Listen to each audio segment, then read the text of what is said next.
Morning guys, Uncle Craig here on the farm. Well, cats chasing each other. Well, it's been rainy the last few days and it's probably going to continue. I saw somebody posted it's going to rain for 10 days or something. But so I got to thinking, you know, what do you do in rainy days? Well, other than just kick back, drink some beers or whatever. Actually, we went to a restaurant that didn't even know about, tucked in that, back in those village roads. Remember, I had a video where I took the tour through the back roads to Global, and along those tiny back roads, there's like a little sign that says Oasis, and I guess appropriate enough, it's like an oasis, right?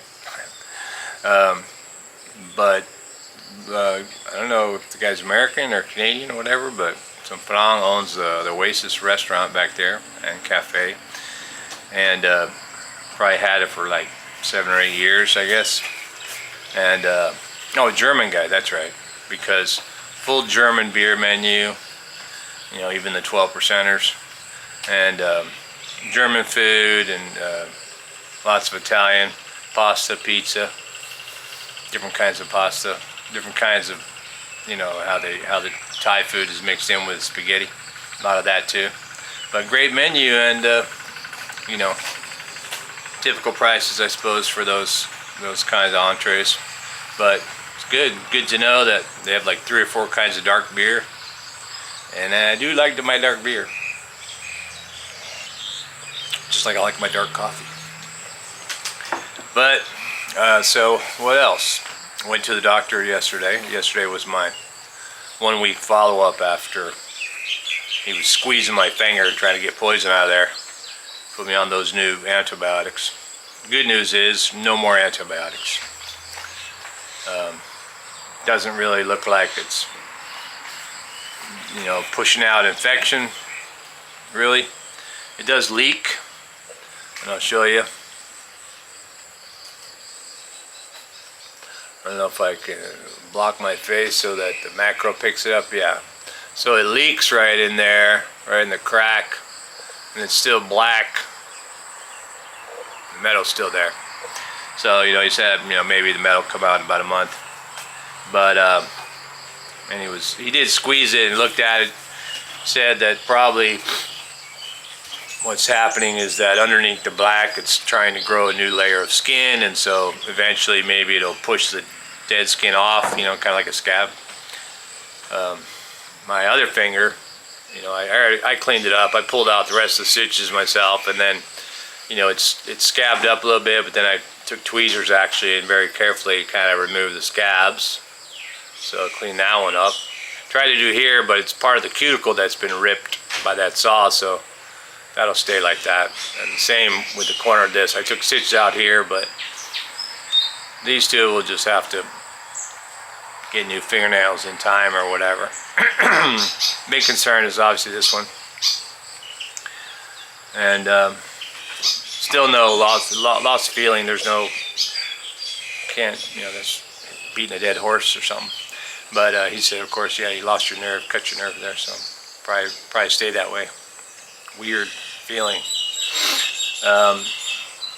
Yeah, I don't have it covered right now because that one crack, it has, that's where it has still a little bit of a liquid that it secretes or whatever, clear. But each time I wrap it, you know, the gauze sticks in there and I rip it open and it opens up again. So I'm gonna let it dry out this morning before I put gauze on it. See if I can stop that from happening. I think it'll speed up the healing process.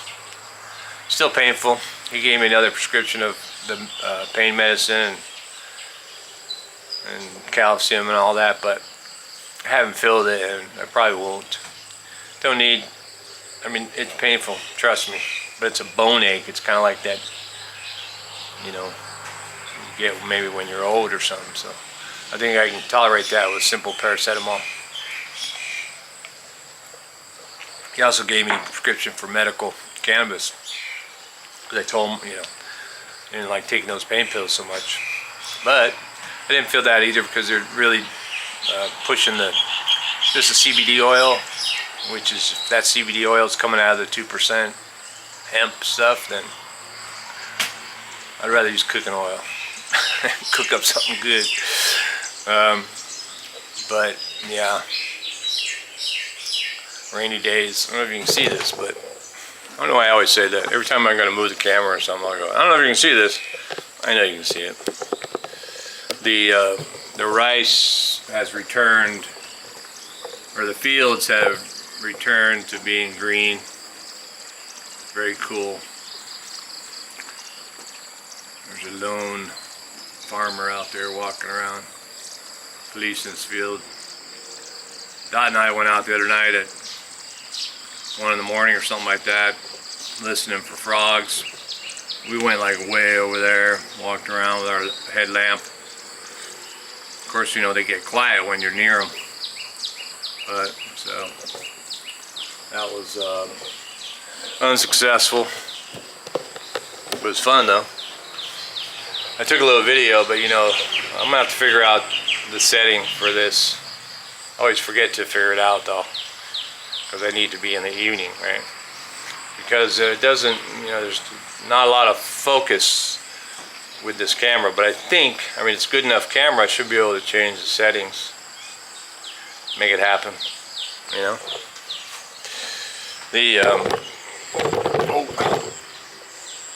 But yeah, one of the things I thought of is my shop over there. Man, I still got tools everywhere. Shit's everywhere, and if it's going to be continuing to rain, and might even rain really hard or something like that, and that stuff splashes up into the shop area actually. So I need to take care of my tools, man. I don't want them getting full of rust.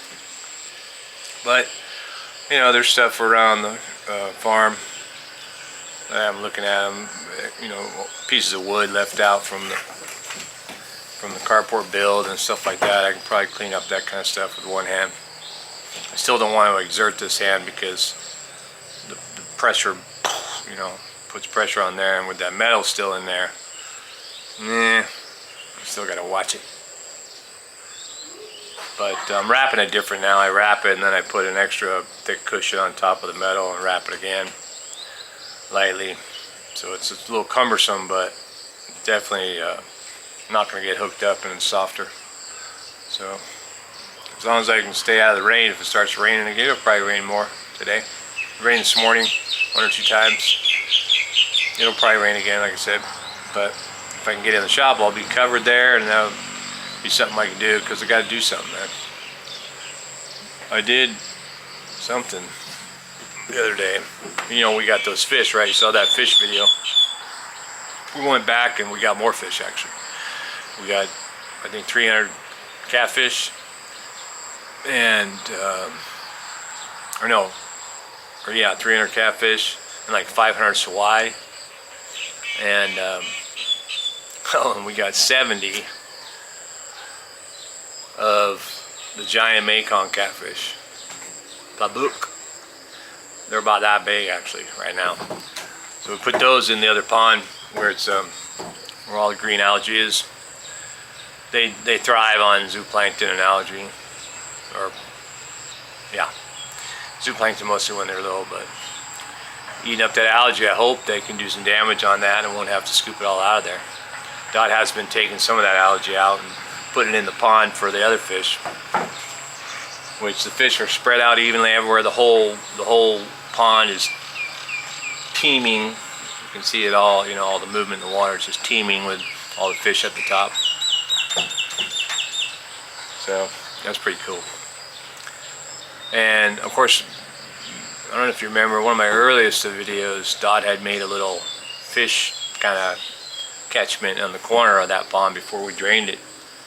And she bought 200 or 400, I forget, I think, of plamo, which is that climbing perch. I don't know if you guys seen it, but if you have a pond on your property and you have those very common fish, smaller fish, easy to barbecue and stuff, they will go to the edge of the pond, and then you'll see them climbing up the pond, like out of the water, climbing up the pond. I saw them first over here. I'm like, did that fish just climb out of the water? And then, you know, another one, and another one. I'm like, what the heck? What are they doing? You know, is that the evolution of species? You know, crawling out of the water, then getting, you know, becoming a frog or something, I don't know, getting legs and all that. Similar to the walking catfish, I guess. You know how the walking catfish will cross the road from one river to another, or whatever, one pond to another. But yeah, those are cool. So we have, so what, you got the Nile tilapia, which is a common one. You got the red tilapia, catfish are in there, and probably some plummet, some perch. And in the other pond, you got the giant Mekong, the Sawai, and there's plummet over there also. But that's still only 7. Yeah, I guess 7 different kinds of fish. That should be pretty good for now. The red tilapia, man, those guys they were smaller than the Nile or the regular tilapia that we put in there. But now they look like they're even bigger. It's only been a couple days. Whoa. I don't know if it's because they feel free or what. But if they grow at that rate, we should be able to barbecue those within weeks. That's kind of cool. But it's perfect kind of weather, even though it's rainy. Definitely not hot out, which is a blessing. I was thinking of actually trying to finish this trying to finish that little piece of cement I need to put underneath those old bricks. But I know you can mix cement in the rain, you know, when it's been raining. That's no problem. It's just the setting of it. If it gets wet, it'll be a problem, right? But it's under the overhang, so I don't think it'll get rained on. Besides, I could cover it with a tarp or something. It's not that big of an area. But the thing is, a few days ago, I moved those bricks kind of like out of the way so they wouldn't get buried in the sand and as it rained. And I got to do that really with my one good hand.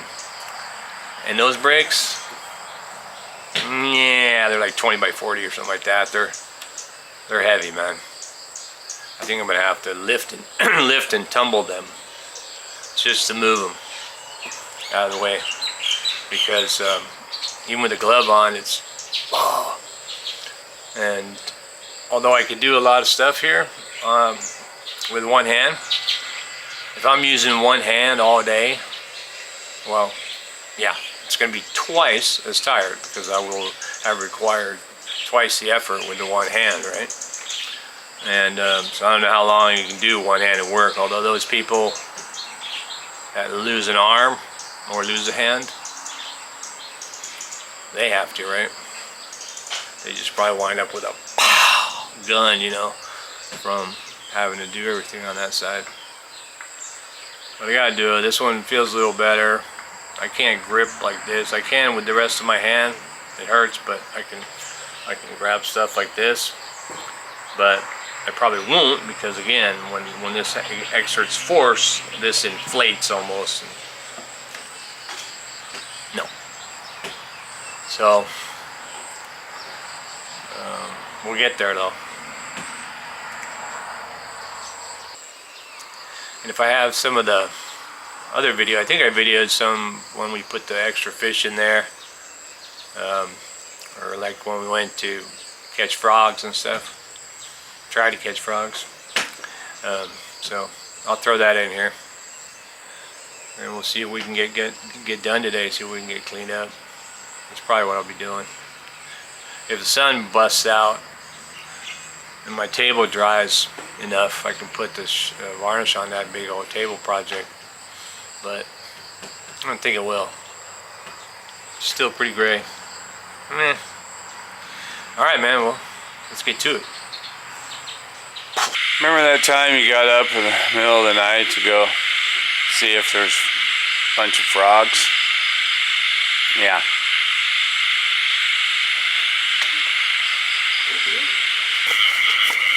Frog.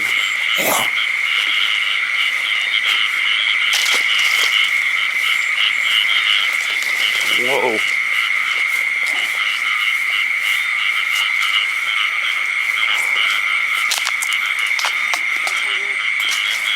that?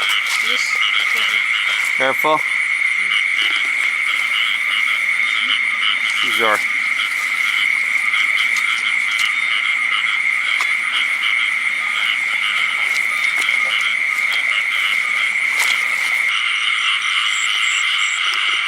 the camera picks up the, it's actually picking up the, I don't know if I can focus or not, picks up the ambient light from the city, I guess. But when we're out here, standing here, you can't see any of that. But the camera's on automatic, so yeah.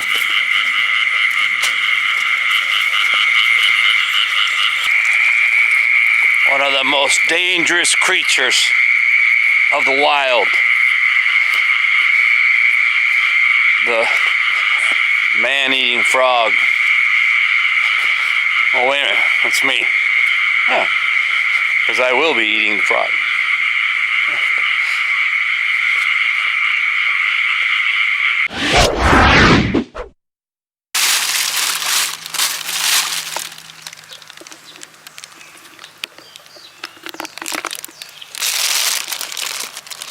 Look at them babies in there.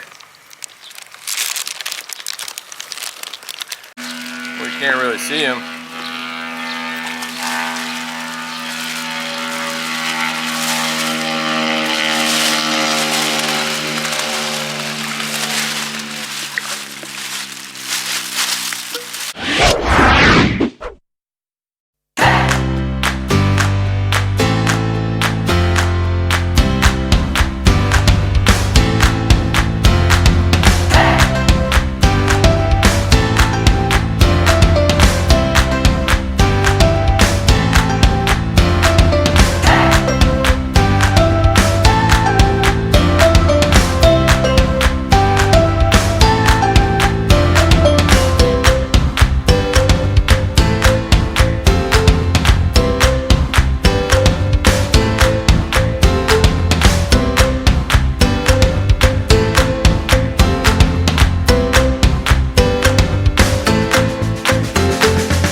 That part's all finished.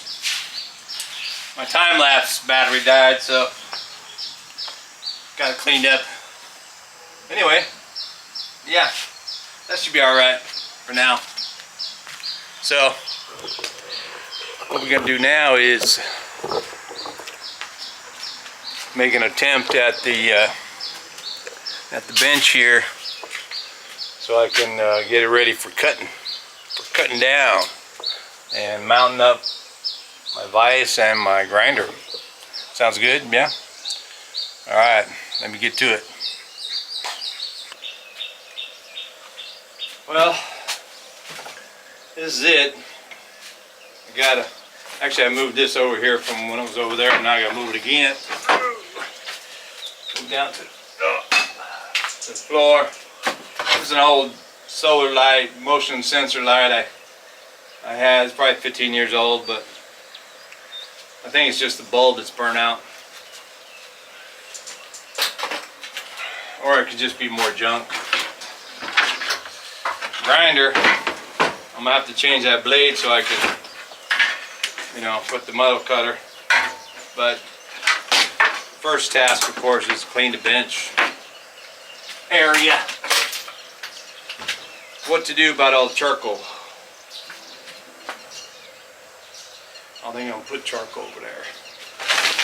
Oh gosh, that is heavy.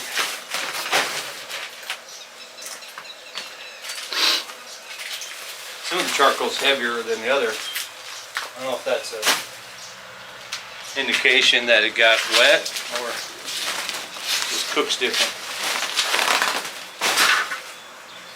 Some of it's better charcoal.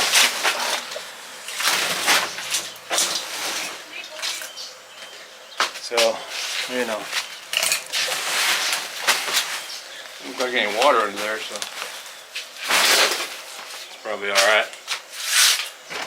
Just doesn't have the burn factor. This is a 3-inch. Probably use that for something, right?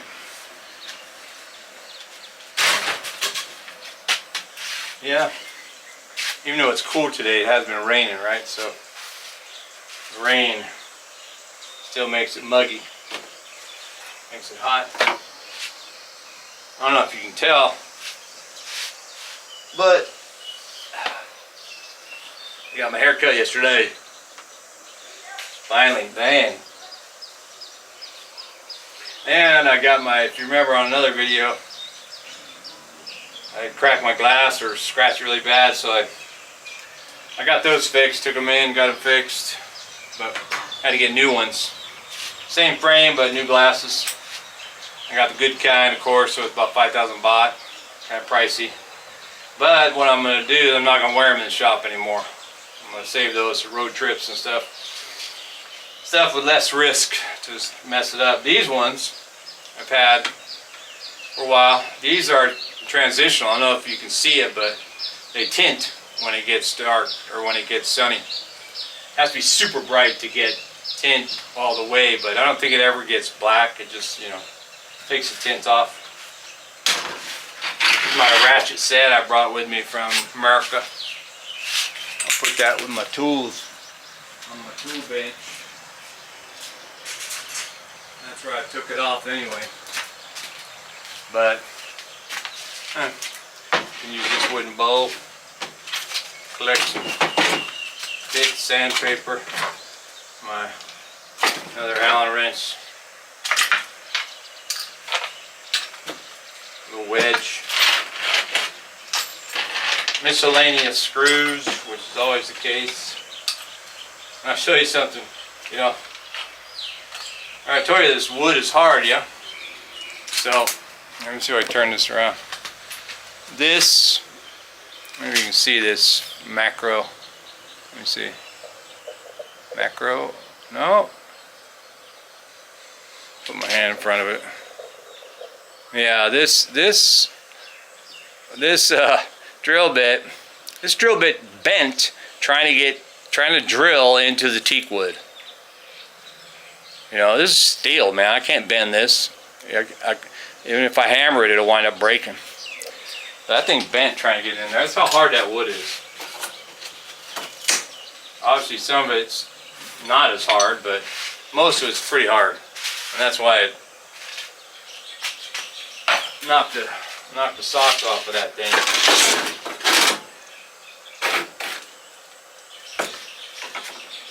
The hat makes it hotter. Too. Let me tilt this up a little bit.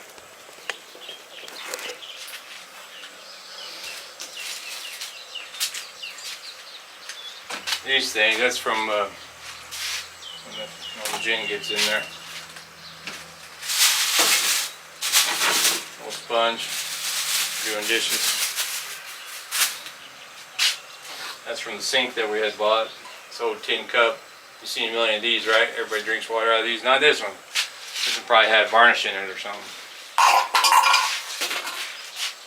Speaking of varnish, you got some more varnish. I can put this stuff here, that's right. Or no, I have to take that off too. These are antiques, man. So I'll keep them. More junk to keep. Put it on display somewhere. Whoa. My hydraulic presses that are pumps. I didn't really need to use, but I will use later. This light is shot. I used that for something, so probably gonna throw that away.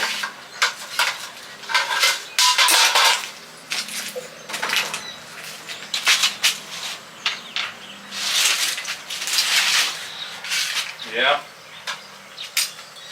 So we'll get this oil. Ancient.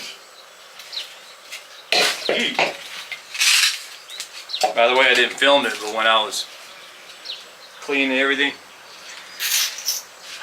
I needed the power cord for my phone camera on that time-lapse stuff, and for the last, I don't know, 10 times probably, damn power cord, I thought it was the plug going, you know, not lighting up the extension, but it was actually the mouthpiece on the extension had been flexed too much or something, and that was where the short was. So I had to cut that off, put a new plug on it, and when I was doing all that, stripping the wires and stuff, bam, yeah, hit my freaking finger right here, ripped the gauze off of it this way, or somehow I think I ripped it like here, and because it hit this finger, I ripped it this way, but thankfully it actually didn't yank too much on the actual injury. It actually struck my other finger, which still is in repair, so I can see a little mark there now. Dang, man. So I really got to focus on trying not to use this. And it's not going to be the sling and all that. That just ain't working. But if I can get a, hey, remember this? And by the way, for all of you ganja aficionados, did you see the article in the Bangkok Post yesterday? One of those, the head health department guy or government guy or something like that. One of the government guys said on June 9th, which is the predicted date, or the date that you know, pretty much full legalization of marijuana will take place. He's giving away 1 million marijuana plants. 1 million. Giving away 1 million marijuana plants. Anybody who wants them. You'll be able to grow as many as you want in your yard, at your house. If you plan on selling it, of course, you still have to go through the hoops, you know, make your application, but it's going to be a much, I think you said simplified process for getting a permit to sell, like, you know, like you normally do in your cafe and stuff. Well, I mean, most cafes and all that stuff sell in their food, but like that one that was over here, I told you, they community one, they sold bags of it, of leaves, but I understand they're actually shut down now. It just wasn't a lot of traffic. It was kind of a pilot thing, so it didn't work out. But you can go all over the Facebook or, yeah, and local marketplace. Everybody's selling leaves, so they deliver them right to your door. But starting on June 9th, looks like after he gives away those 1 million plants, there'll be 1 million people out there growing on their own property. So that will no longer be a problem in terms of having to get through the hoops, like when you have to go tell the cops and let them fill out the paper and transfer it to the emperor and blah blah blah, just so you can grow. But now it's a no-brainer. You'll be able to grow and go.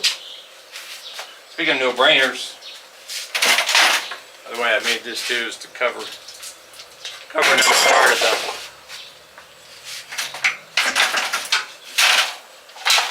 seeds. Hey, put my ganja seeds in there. Good idea. Oh, yeah. Well, that's wired.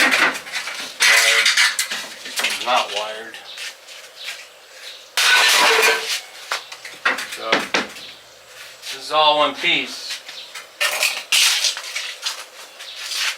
So what I'm going to do is I'm going to another metal bar. I'm going to scoot it out this way. Let the door fall against the wall over there so the legs are up here exposed. I'm going to try that with one hand. One hand behind my back, I should say.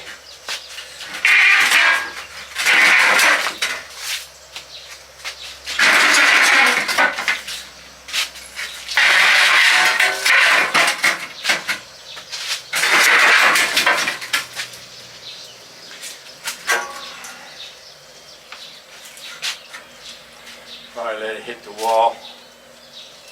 Well, you got the power cord over there for the pump. Don't want that getting hit. But I need, I need the surface to work on, man. Dang, there's another big old mud nest under there.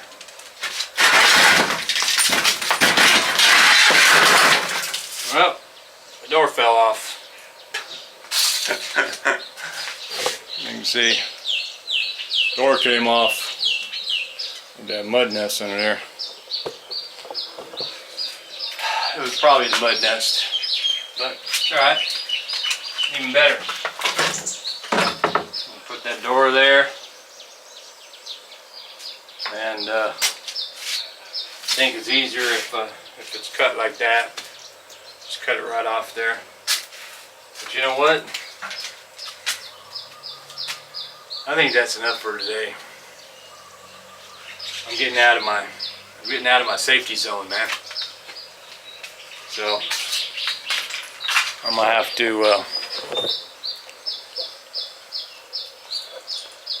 to wait and cut that when it's a little safer.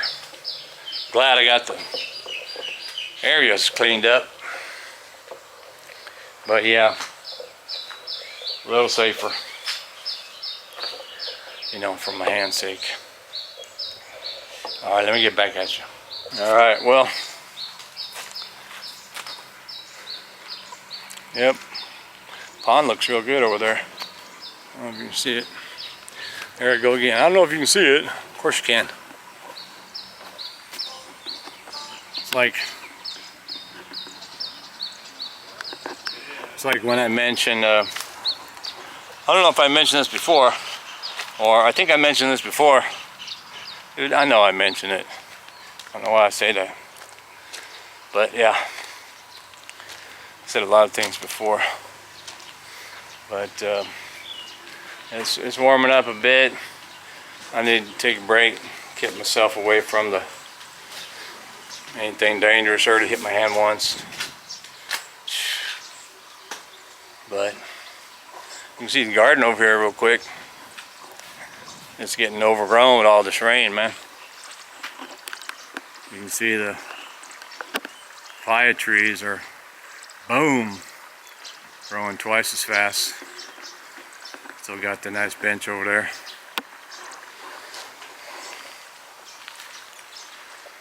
But yeah, all right, well, good enough.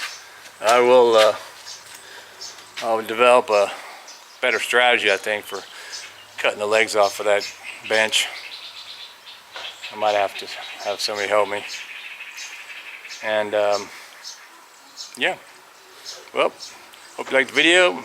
Keep watching, and I'll pick you up next time.